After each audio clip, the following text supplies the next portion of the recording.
As in all strokes, the body position in backstroke is an absolute crucial consideration when performing the stroke correctly. The body position that I like is, I guess, best described as a standing tall position. If you're standing against the wall with your butt and your shoulders square against the wall, your head pulled in, so that basically if you put something down through the top of your head, it would come out in another area. Now you can actually swim backstroke with a good body position with a high head or a low head position, depending on, if you're going to swim with your head in a high position, you need to make sure that the chin is pulled back in to give you that spine alignment through your head down through the lower regions. This will ensure also that your hip position within the stroke stays very close to the surface of the water, allowing you to rotate your hip and shoulder at the same time. So you're trying to rotate both your hip and your shoulder at the same time. This will vary a little bit from swimmer to swimmer depending on their ability. Chest position again, if you get your hip position and your head position right, your chest position is going to look after itself basically. If you can imagine the T between your shoulder blades coming through the back of C7, I think it is there, and keeping your chin back and pressing down on the water, that will give you a really nice position in the water and continue that hip and shoulder rotation. With your arm extension, or your arm recovers out of the water, a crucial part of that is you must relax. At the completion of your underwater stroke, you must release right at the end of your stroke on the push off and give yourself a nice relaxed wrist as you start your recovery. So your elbow's locked out, but your wrist is nice and relaxed. It's allowing you to give you a nice shoulder rotation out of the water with a relaxed arm, and for a nice knife edge clean entry if possible. Now it's something that I haven't quite got with any of my squad yet perfectly, but I'm still aiming that way. So the cleaner you can be on the entry and the more relaxed you can be on the recovery allows you to get a great catch off the rotation of your shoulders into the water. Once you're catching, you've got into the water and you've got into the catch position, you get nice and deep, all right, slightly out as you're descending down, just slightly out as you're going, and then your catch is in an up sweep direction. So you're sweeping up, trying to get to the peak of your up sweep before or just on where your hand is in line with your shoulders. At the maximum up sweep of the hand, then it's important that the next phase of the pull becomes an over with your fingertips pointed at the side of the pool, the over and down push off, again getting towards that relaxation at the end of the push off. The key part of this, the development of the stroke in this way, is to make sure that your body with your hips and shoulders are rotating at the correct time throughout the stroke cycle. Very important to have a very relaxed straight arm recovery. Try to maintain that relaxation as setting up for the entry. Again, trying to get that really knife edge clean entry if possible. Shoulder rotates out of the water before the hand exits the water.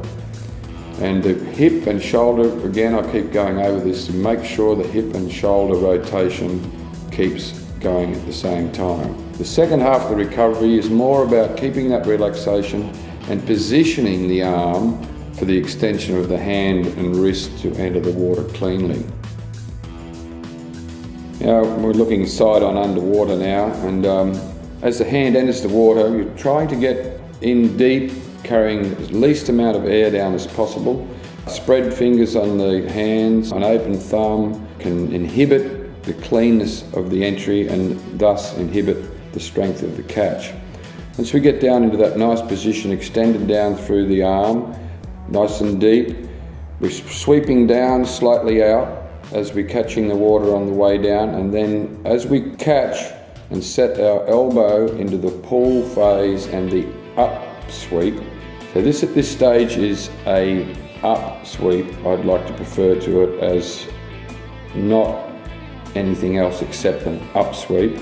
Getting to a point where you're looking to set up a really nice L shape with the shoulders in line with the elbow, then a nice right angle. No, it's definitely not inside the right angle. Some swimmers are a little bit outside the 90 degrees, but looking for a 90-degree angle from the elbow to the wrist.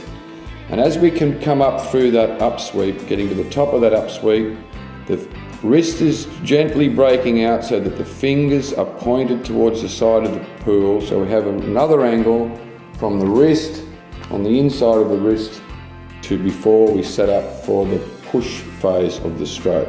It's very important that the body is keeping up with the arm, or not one getting in front of the other. You have to time these things at the same time. The hip and shoulder rotation are to be in sync throughout the pull phase. The second half of the pull has to be done with an elbow and wrist sweep and rotation. So you're rotating and pushing down with your fingers still pointed out to the side of the pool. Can create very sore wrists and forearms doing this properly. And then at the end of that push phase, you must relax to get the release that's required.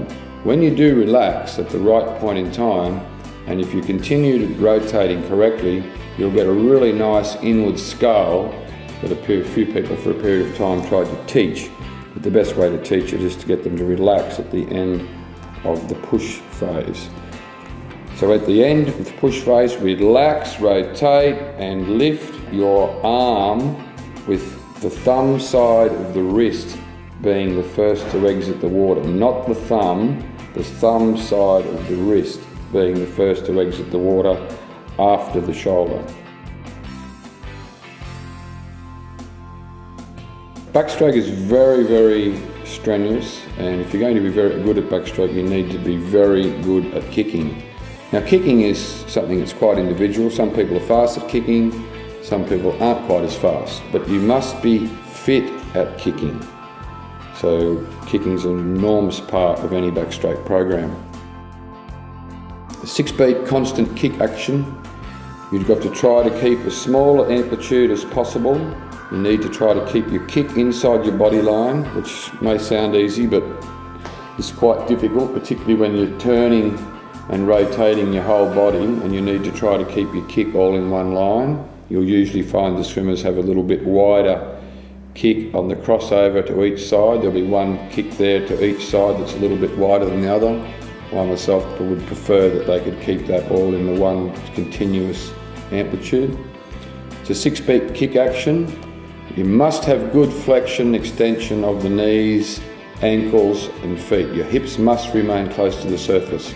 There's lots of things, exercises that you can do to improve or maintain your ankle flexibility. For example, you can just sit on your feet for a while.